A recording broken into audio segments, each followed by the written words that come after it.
we were doing it. Then I've got the bar on the bottom. It's with this, using this camera thing here that, oh, well, we will. I could set up screen mirroring next time because that's what I always presented with rather than like having to drag my PowerPoint to another screen. I would just mirror my screen to the PowerPoint. Yeah. And that's. Yeah, that, and if you could write directions, you will get extra brownie points somewhere along the line. Yeah. It was like an extra $5. Now, in the end, the group projects usually are, people do really, really well. Oh, that's good. Well, Well, no, most, that just means that we can do a little bit worse. Instead. well, the main thing is stuff gets turned in Mhm. to react. The biggest difference I saw with all 5 that I got, a lot more detail, because you guys have nothing, actually, nothing better to do. Oh, But I got better stuff to do. We were working on that on Super Bowl Sunday. Well, no, but it was interesting because of, with the, usually the ingredients, about all I do is somebody goes and gets, like milk, Mhm. they would just went and got a milk carton and just wrote it on. And then if they, people did a lot more detail, and then every time I look at that, it's the luck of the draw. If you get milk this year, milk, cheese, and non-fat Yeah. versus Got ice cream Yeah. and The yogurt. yogurt. Yeah.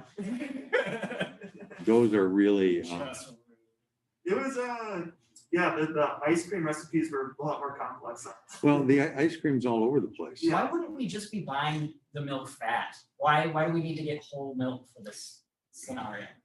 Well, you could say that we're buying milk fat, and it took this much milk, this much cream to get it, or something like Okay, well, then we wouldn't have to worry about setting up those quote unquote waste streams for Yeah. the fluid milk excess. Or you could just say that it was, it never got to you, basically. Typically with ice cream, you would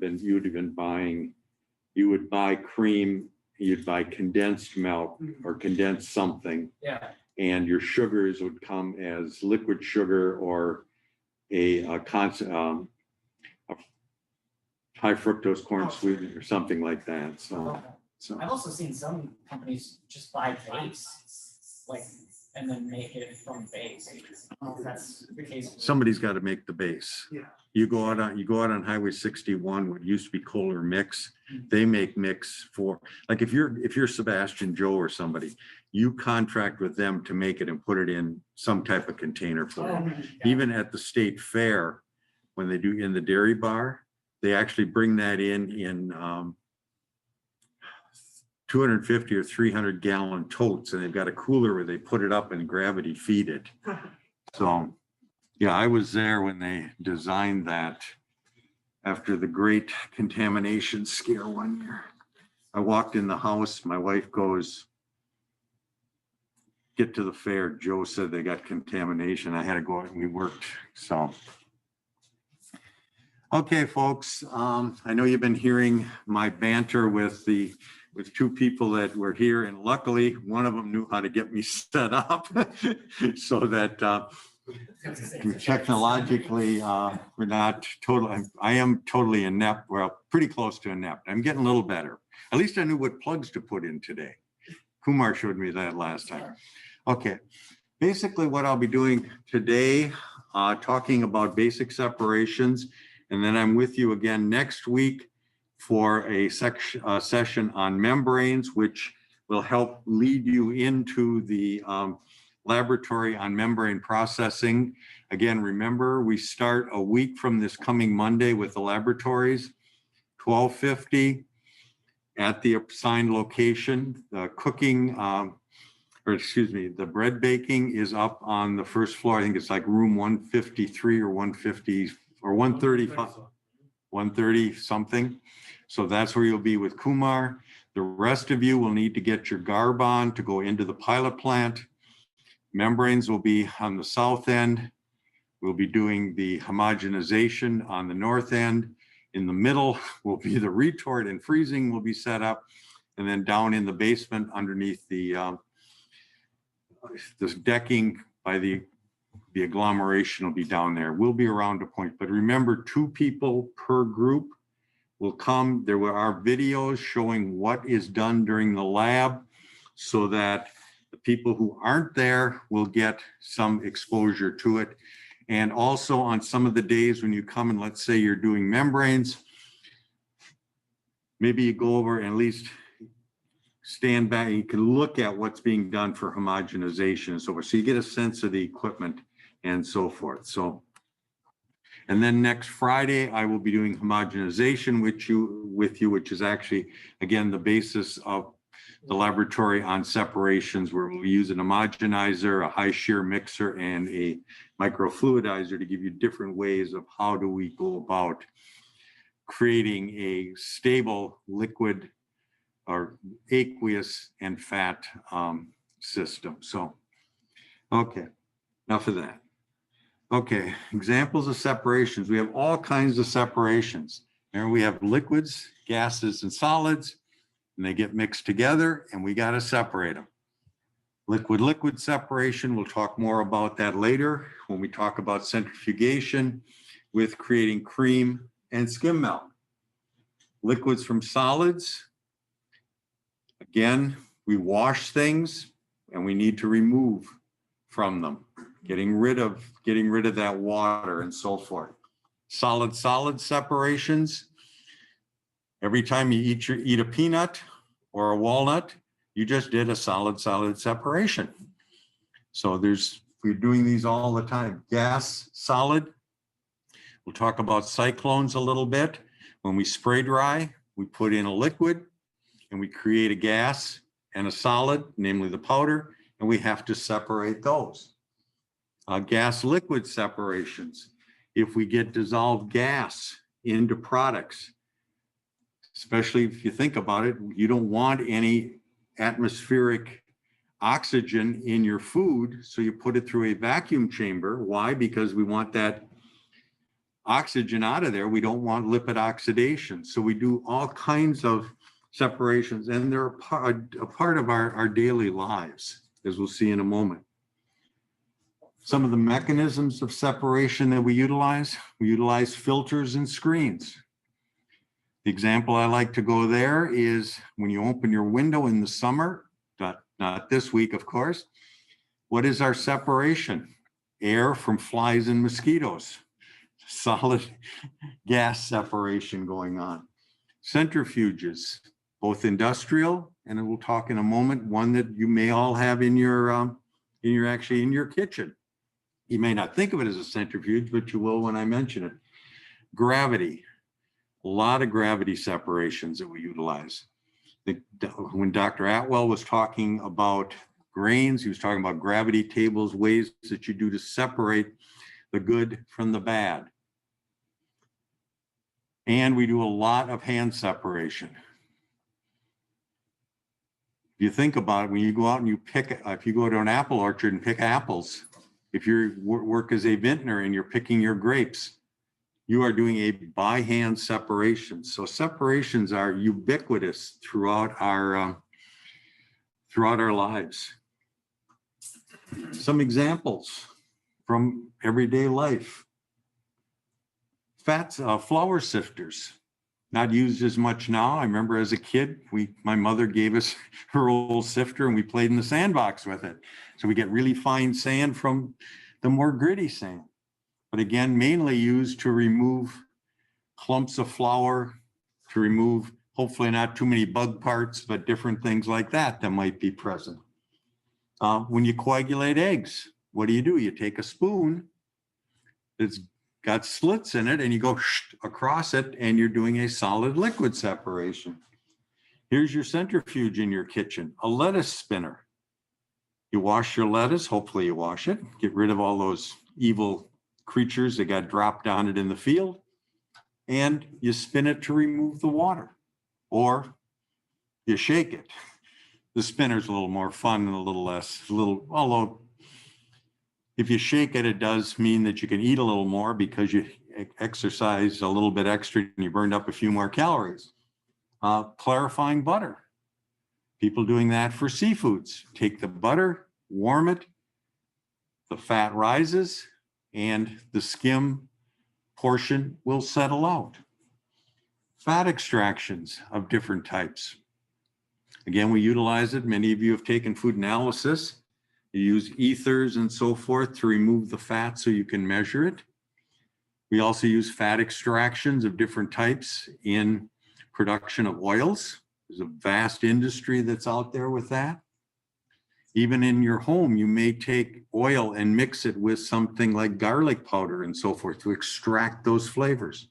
So there's a lot of extractions, and we'll talk a little bit about vanilla production at the end, the vanilla extraction process.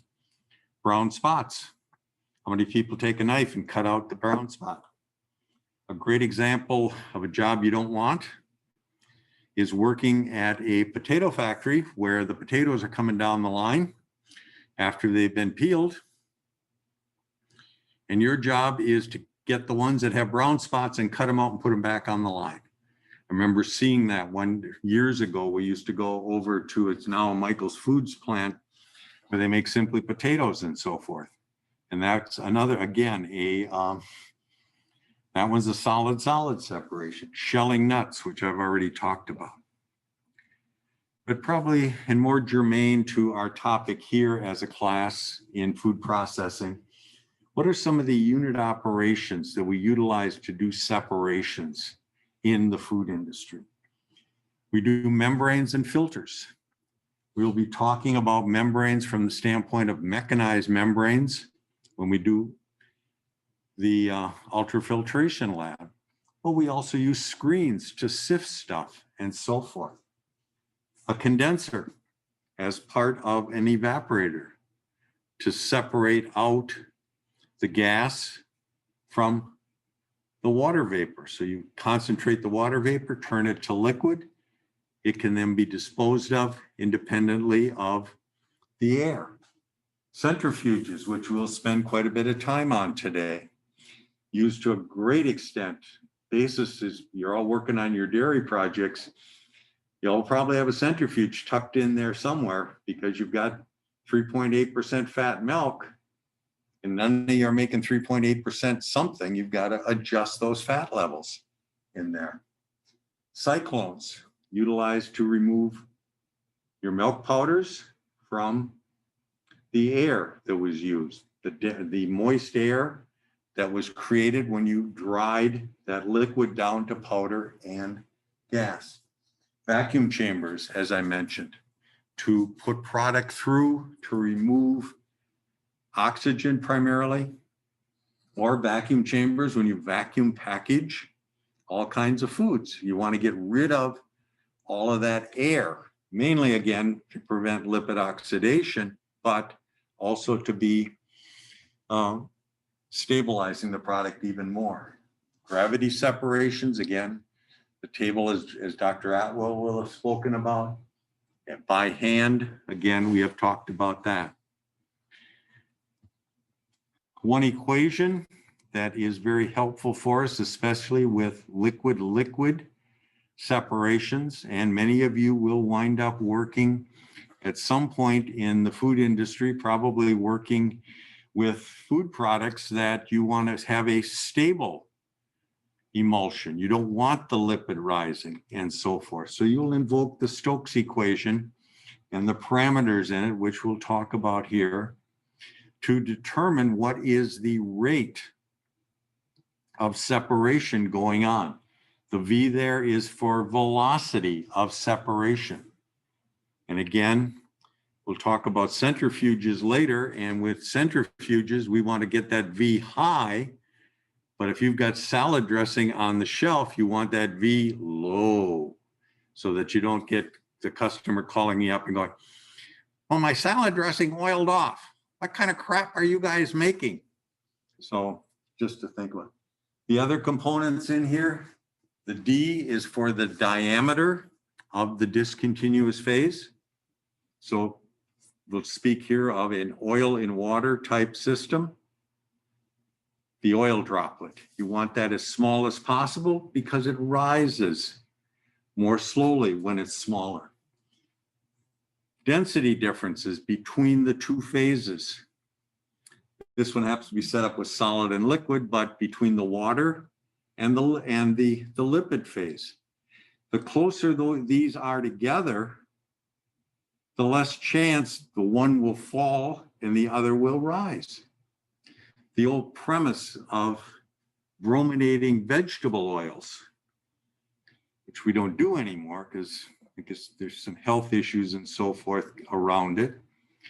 But the whole premise there was we added bromine to the lipid material, made it heavier so it would not rise as quickly. So they're trying to match the density of the water.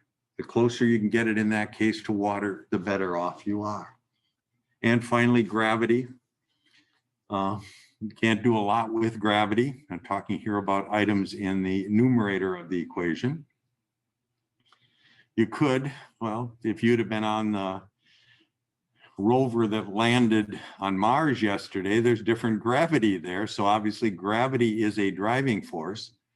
It's not something that we can do a lot about in most circumstances, but again, I'll show you gravity modification when we start talking about centrifuges in a moment. And then in the denominator, the n there, I couldn't get my little Greeky thing to make in there for nu, but increased viscosity. If you think about it, if you wanted to go out for, well, I don't know if you want to go out for a run today, but you're on vacation, once things get cleaned up from COVID and so forth, and you're in Hawaii or on a coast somewhere up north on a lake and something at a big sand beach, and you start going, well, I'm gonna go for a run. And let's say, if you want to go fast without a lot of effort, you have three choices: an asphalt path, sand, or knee-deep water. The knee-deep water, you're going to be slowed down because of the viscosity, the drag. So by increasing viscosity, we will definitely slow down the rate of separation. And you can play with these different parameters. Just put that in your bag of tricks when you start to, if you're doing product development, or if you're working in a plant and things aren't going so well, you go, did something happen to one of these parameters to cause an issue with things? The units in the Stokes equation, and this is important. I used, at one point in time, I can't remember way back when I taught this section on separations, we actually would do a set of problems. I've got a couple problems in here to show you what we used to do. Jeff, be real careful that you're using the same units for that they're all matching up. This happens to be, I call them the mega units, meters for diameter, where if you're talking about an oil droplet, you'd be talking like micrometers. And so micrometers, so you'd be down, what, 10 to the 6, it's smaller, but make sure they match up. Density usually is in grams per cubic centimeter or milliliter.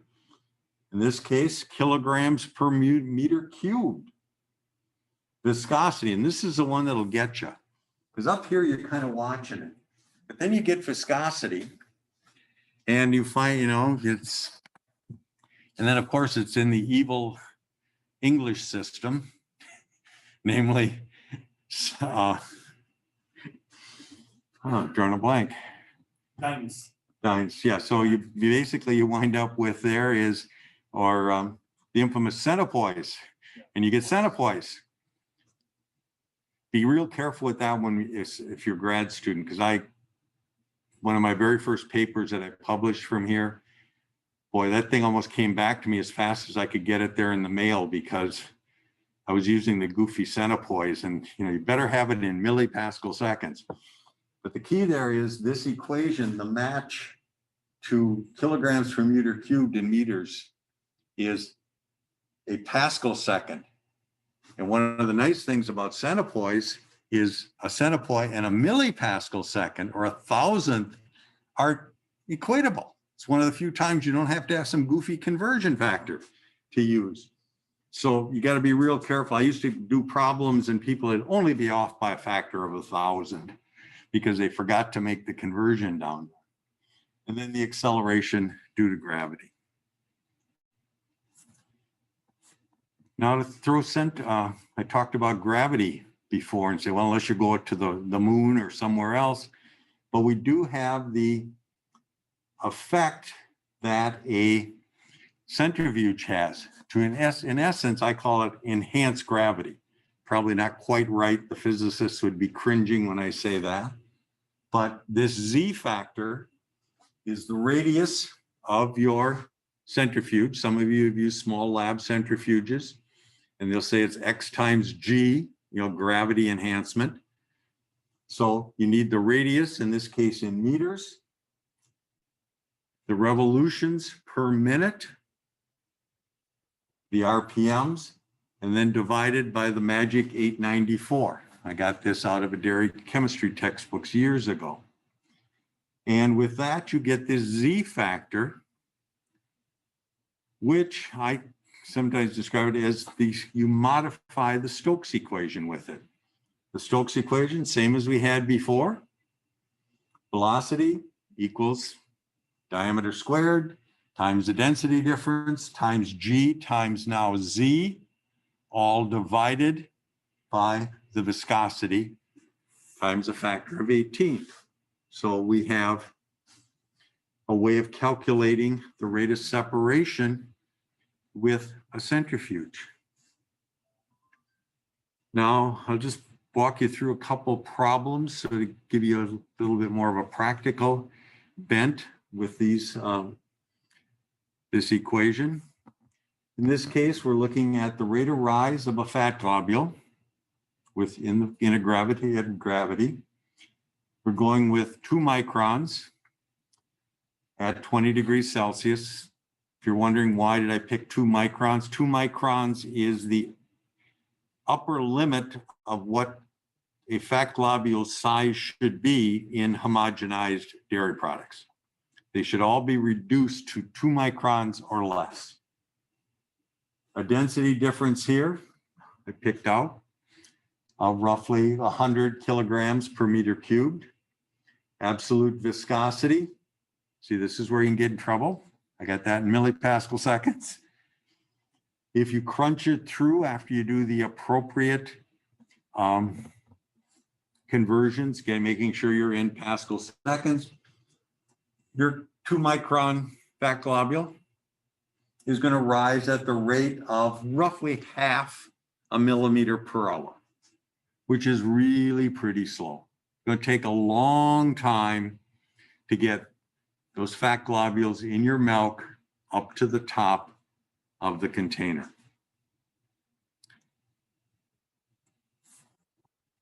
And here's a practice problem if you just want to crunch through it, just to play with it.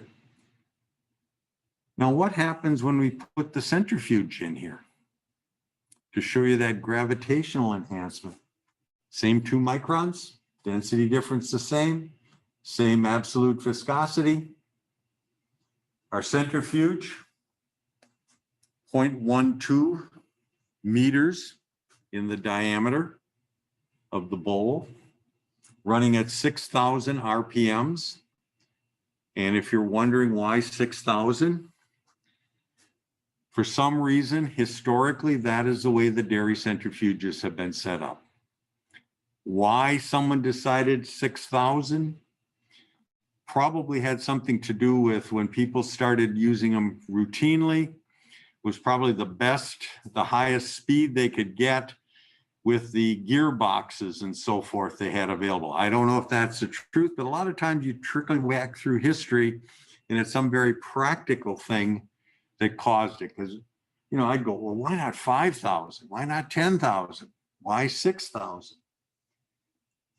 But if you crunch this through and get that Z factor and put that into the previous Stokes equation that we had, we are now separating at the rate of roughly half a millimeter per second versus roughly half a millimeter per hour. So you can see that enhancement that centrifuge is giving to things for us. So just something to hopefully get your heads around a little bit. Okay, enough equational stuff today. So let's move to what's going on actually in a centrifuge. And again, my examples here were from a dairy textbook by individual by name of Kessler. So basically what we have is a large vessel that houses a series of plates, and these plates are where we're actually going to get our separation occurring. The way the typical dairy centrifuge or these large scale centrifuge works, you pump your feed stream, that is your liquid that you want to separate into different phases. You pump it down through the center, so you have a pipe that has a hole down the middle. You pump it and you distribute it at the bottom of your stack of plates. This is something you may want to take a look at in the pilot plant. Certainly can ask me or one of the other people. We can walk you over and show you what the stack of plates looks like for the centrifuge in the pilot plant. And what they are is they're conical plates, about a 45-degree angle.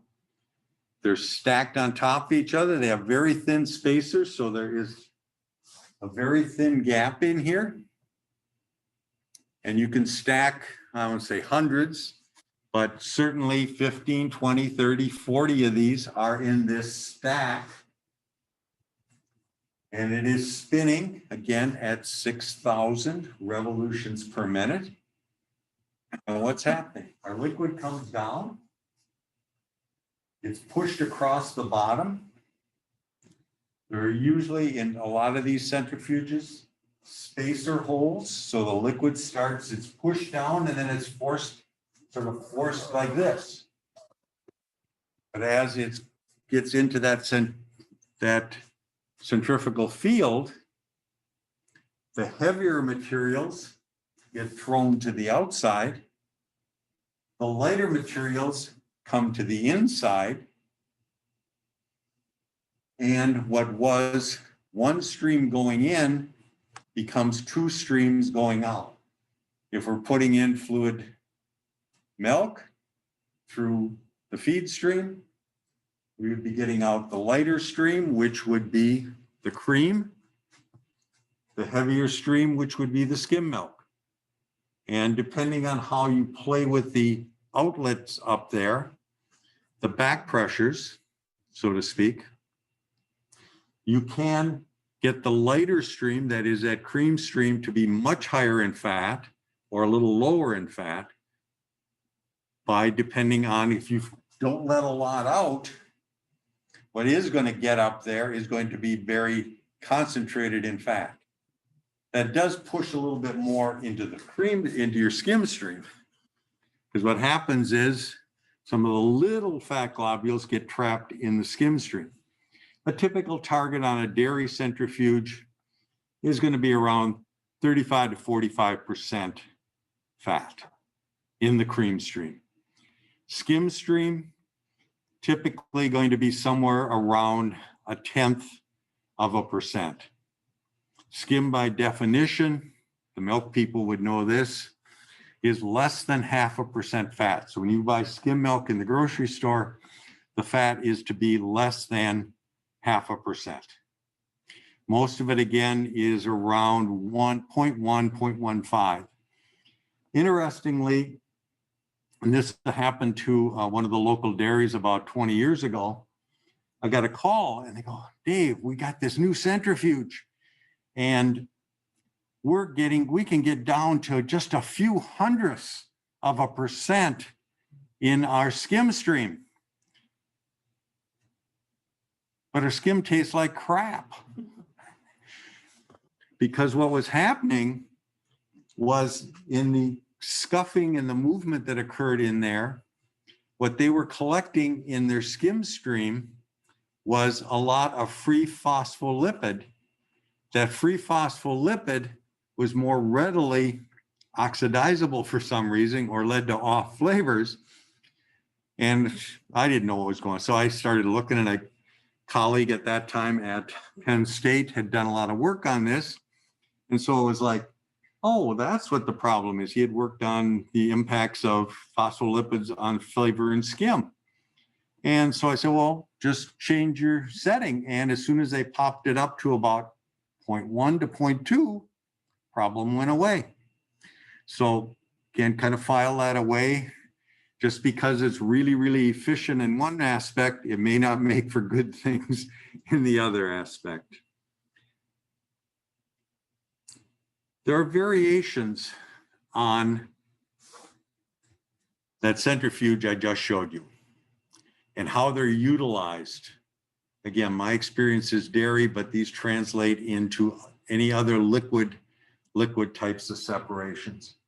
You can utilize the centrifuge as what's known as a clarifier. And what is a clarifier? Again, one stream goes in, one stream comes out that you use. What is the other one? The crap that was left. What happens is you put it in high speed, the heavy stuff gets thrown to the outside of the centrifuge. Actually, when we run milk in the pilot plant, there's something at the end of the day, especially in big dairies where you're running thousands and thousands of gallons. When you go to clean these centrifuges, very often you have to take them apart because they don't CIP well. And you pull out your stack of plates, which again, you can see in the pilot plant. And then you take a spatula. And the inside of that shell where it was all stacked, you take out what is known as bowl cake. Not some cake you want to eat though. What is it going to be? Oh, let's say there were some flies in the milk, bang, into the wall. A little bit of dirt, bang, into the wall. Possibly white blood cells. Every once in a while, it'll be reddish because the cow happened to be passing blood into its milk. The whole idea of the clarifier, used more historically than currently, but still used, is to remove debris, if you want to think of it that way. And you could utilize this not only in dairy, but if you're cleaning up oil that you're producing, let's say sunflower oil or corn oil, you get it pressed out, there's still going to be particles in there. And that way you could utilize the clarifier to do it. The separator is what we talked about before, separating one stream into two usable streams. And then there is the separator clarifier, which what designates the difference between the separator and the clarifier is how much space you had between the stack of plates and the wall. If it's very thin, you'd fill it up real quick with all the debris and the rest would stay in. But in the clarifier, you have a bigger gap, more place to build up debris, so to speak. Whereas in the separator, that will be a little bit smaller because it's not designed to remove debris per se. In the separator clarifier, you not only do the separation, but you have enough space to the outside that you're able to collect the debris. And we'll talk about when the debris is what you want and the liquid is what you don't want in a moment, because these are very useful in a lot of different ways. This is just to give you an idea of the size of these centrifuges. These centrifuges in dairy parlance, dairy equipment for some reason has been rated in pounds per hour rather than gallons per minute or anything. But these centrifuges can run 50, 70, 80,000 pounds an hour. If you're running between 80 and 90,000 pounds an hour, you're running between right around 10,000 gallons per hour. So these are massive and they can be matched to your pasteurizer and to your homogenizer so that you set they're 3-unit operations, but they function as one. The liquid goes in, comes from the tank, you do separation, pasteurization, homogenization, all at the same time. Now, let's see, I thought I had I missed it on here. Sorry, had to jump back because I wanted to point out the what's referred to now as the self-desludging centrifuge. The one here on the right-hand side, our feed stream, just as we had over here. Our lighter and heavier streams being removed. But think of this as this metal housing as a clamshell. And at periodic times, and we have one of these in the pilot plant, it's not only separating, but it's building up along the outside here, the debris. It's clarifying. So this is a separator clarifier that's occurring. And what is these solids? Periodically, so that you don't have to have a huge wall space here, it opens up and you hear it go. And it'll hit a metal shield here and you collect it. Can anyone, anyone think of when the debris would be the thing of interest and the liquid would be the waste stream? Fermentations. When you're fermenting to collect, and the groups that are doing cheese and yogurt, you've got to get starter culture. And the starter houses may use big, 20, 30,000 liter tanks and have all these bacteria in there. How do they get them out? Use a filter, a screen, plug up pretty quick. Centrifuge like this. But in that case, the debris stream or solid stream, maybe solid's a better way to say debris, you collect that and then utilize it, whether you freeze it or whatever you're doing with culture technology. So again, think of this as a tool to do separations, whether it's high fat liquids, low fat liquids, removing debris. So it's a very useful tool, and you'll see them in all kinds of aspects of the food industry.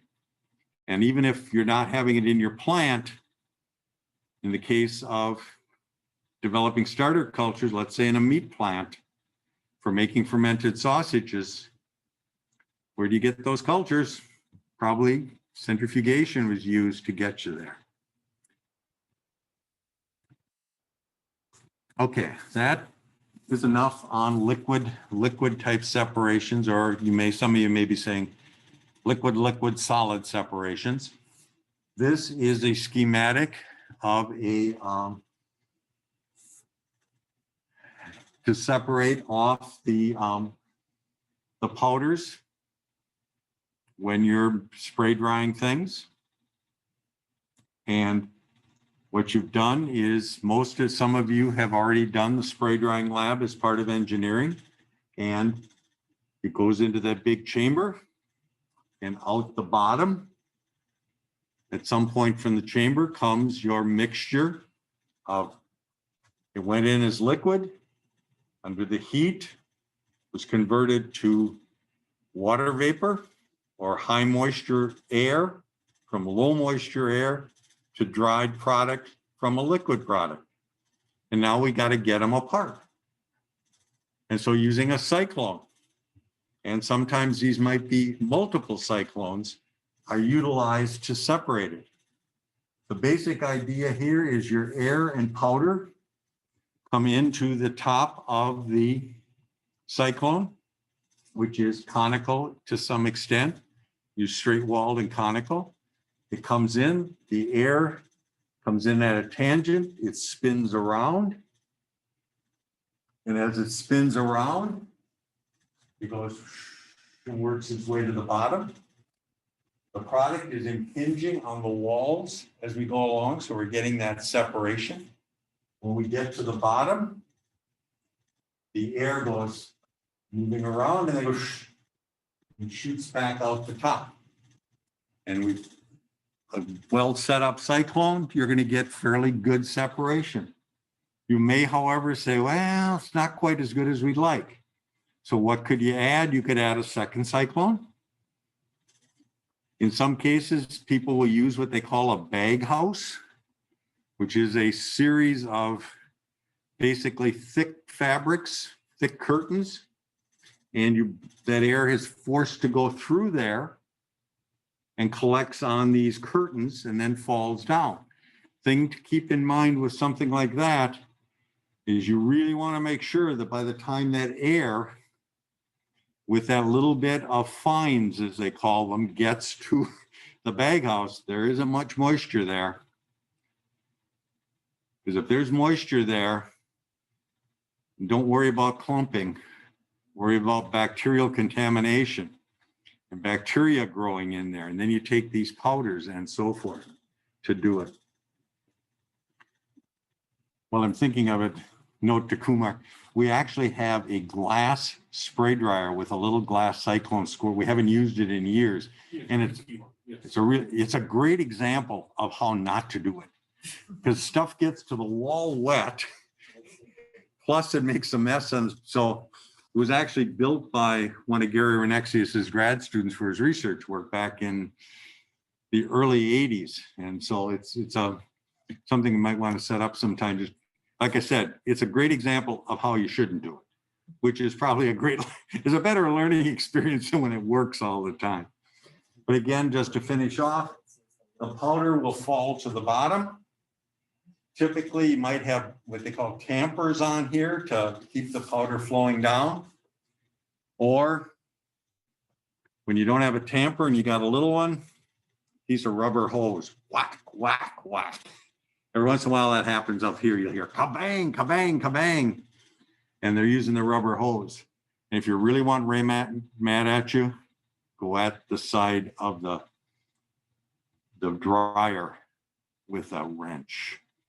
There's little dings if you see the bottom where people hit it with it. Oh, it's just going to be a little bit. No, don't do metal on metal. So, okay. Just wanted to talk about a few food extractions, which are, again, a separation. The top two here, probably virtually everyone in this class, there are exceptions I know, has done this extraction today. You had coffee. What is coffee? That is basically a solid liquid separation. In this case, instead of using mechanical means, we use a liquid to do our transfer. Coffee, when I make my coffee, I got my little grinder because I want more surface area so that the liquid can get in contact with it. So I grind my beans. I have my preference, my sons have their preference. It's all in what the taste is. So you grind it, you put in the hot water, and the liquid, in this case, is doing the separation for you. It's removing what? The color and the flavor compounds. The more beans, the more you extract, less you extract. Same basic concept with tea. In the case of tea, we don't put them quite as, well, you can put them in close contact because you do run through a screen. Case of coffee, basically you've got your little basket in your percolator and that separates the solids from the usable liquid. In the case of tea, you may mix them together.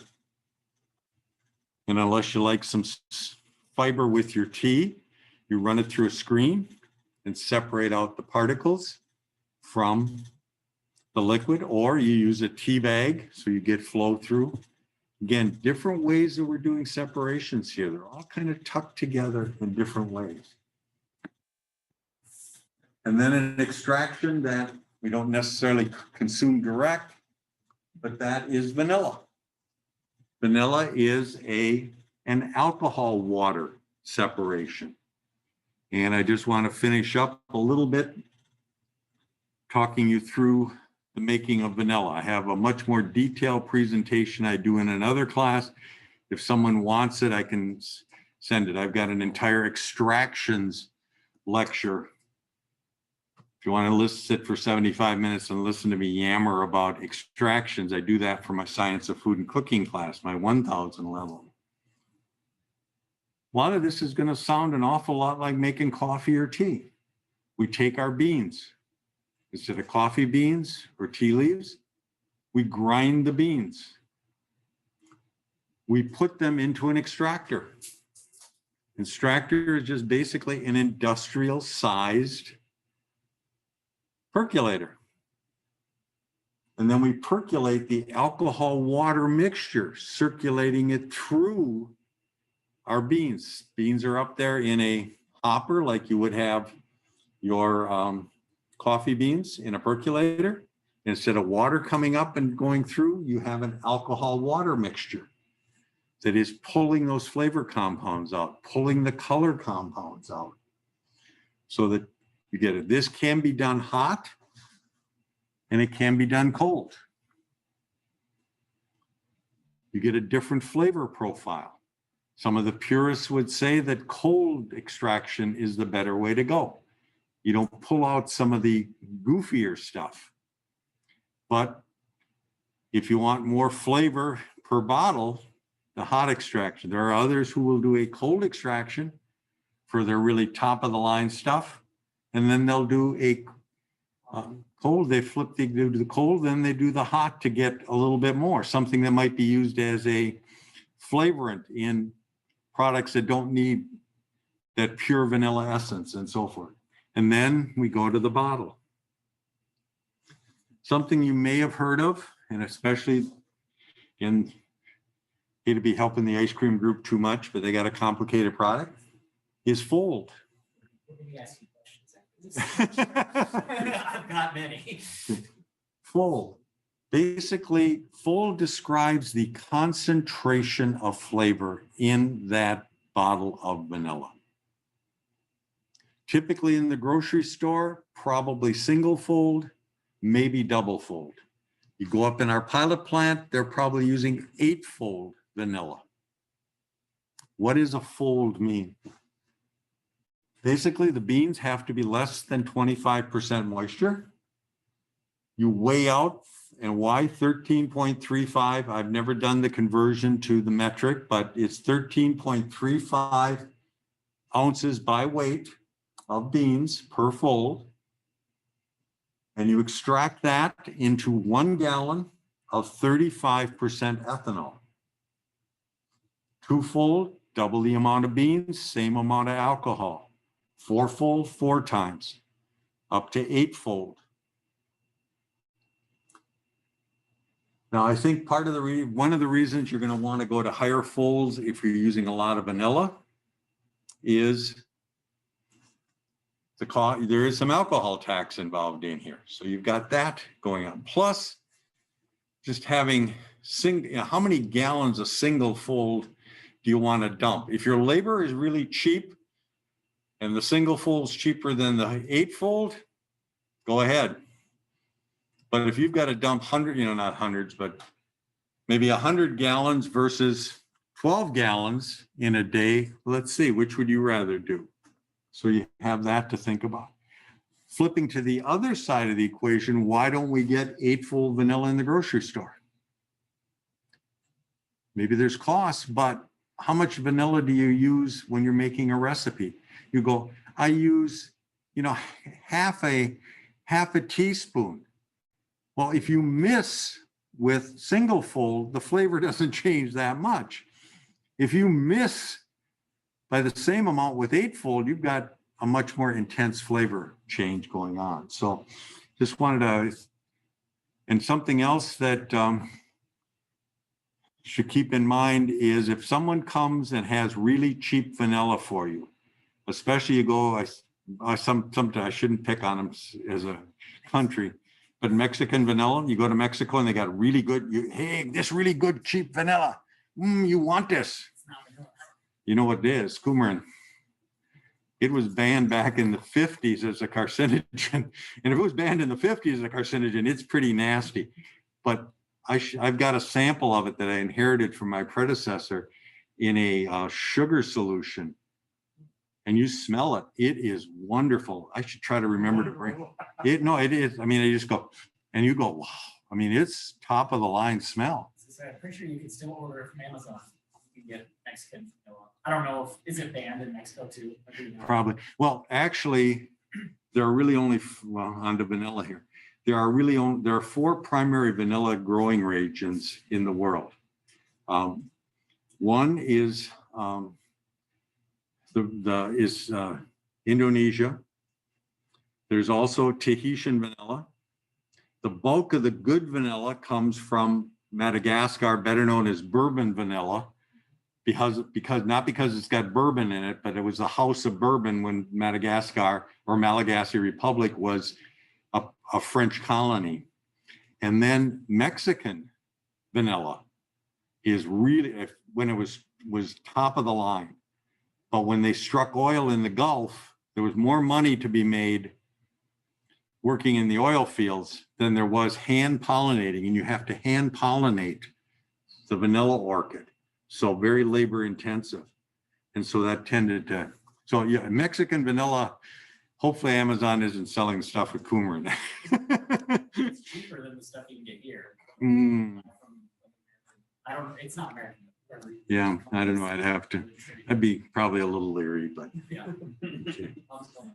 Okay, this is just a shot to give you an example of what this is the inside of the Nielsen Massey plant. I actually had Chet Nielsen came up, did a lecture in my ice cream class when I took my ice cream class at Madison as a grad student. And this is a series of these extractors, industrial size percolators, if you want to think of it that way. And then think of the thousands of dollars that are getting poured. You better hope that your filling machine doesn't goof up.